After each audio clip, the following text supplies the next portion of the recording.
Salam, salam saksi, salam dan refleksi. Firman Tuhan pada saat ini terambil dari kitab 1 Samuel 7 ayat 12 yang begini bunyinya. Kemudian Samuel mengambil sebuah batu dan mendirikannya antara Mispa dan Yesana. Ia menamainya Abed-Ezer. Katanya, sampai di sini Tuhan menolong kita. Bapak Ibu yang kasih Tuhan, marilah terlebih dahulu memohon berkat pada Tuhan. Mari kita berdoa. Tuhan, kalau saat ini Engkau pertemukan kami dalam sahabat saksi, itu merupakan kasih dan anugerah-Mu yang selalu melimpah dan patut kami syukuri.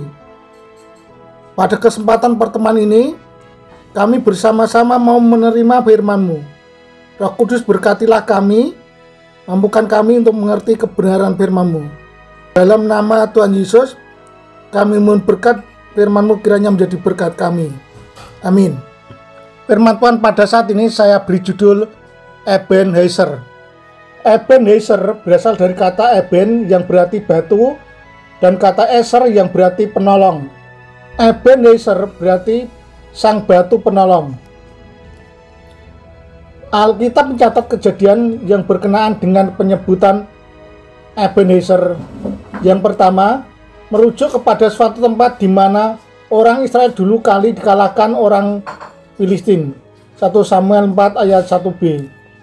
Orang Israel maju berperang melawan orang Filistin dan berkemah dekat Ebenezer, sedang orang Filistin berkemah di Afek. Di dekat Ebenezer inilah Israel 2 kali dikalahkan orang Filistin, yang tidak saja mengakibatkan tewasnya 30.000 orang Israel mati, termasuk Hofni dan Pinehas.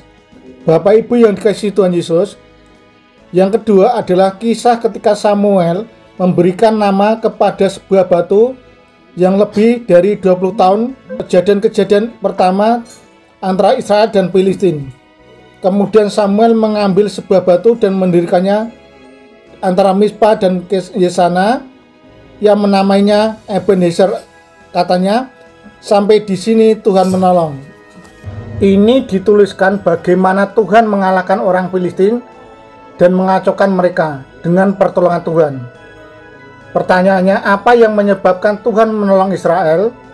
Jawabannya adalah karena bangsa Israel menuruti nasihat Samuel untuk berbalik kepada Tuhan dengan segenap hati, menjauhkan Allah asing, dan hanya beribadah kepada Tuhan. Dalam kitab Yoel ayat 12-13 tertulis, bangsa Israel disuruh berbalik kepada Tuhan dengan menangis dan mengadu, dengan sungguh menyesal karena hukuman Tuhan. Pertanyaannya sekarang adalah, apa yang menyebabkan Tuhan menolong Israel? Jawabannya adalah karena bangsa Israel menuruti nasihat Samuel untuk berbalik kepada Tuhan dengan segenap hati, menjauhkan Allah asing, dan hanya beribadah kepada Tuhan. Bapak Ibu yang dikasihi Tuhan Yesus, ini adalah kebenaran yang berlaku tidak hanya untuk orang-orang Israel pada zaman Samuel, tapi untuk umat sepanjang zaman. Itu harus ditaati. Bagi kita yang hidup dalam dosa, mari berbalik dan bertobat pada Tuhan, supaya Tuhan mau memberikan pertolongan dan menyelamatkan hidup kita. Kita harus ingat, tanpa pertobatan yang sungguh tidak mungkin kita berkenan kepadanya, dan tanpa pertobatan tidak mungkin Tuhan mau hadir dalam hidup kita dan menyertai kita, membela kita, dan menolong kita.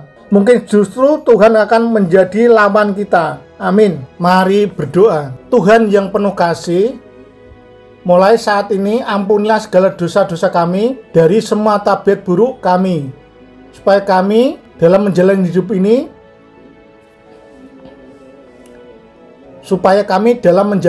ini, mendapatkan pertolongan dan perlindungan-Mu. Dalam nama Tuhan Yesus kami berdoa dan senantiasa mengucap syukur. Amin.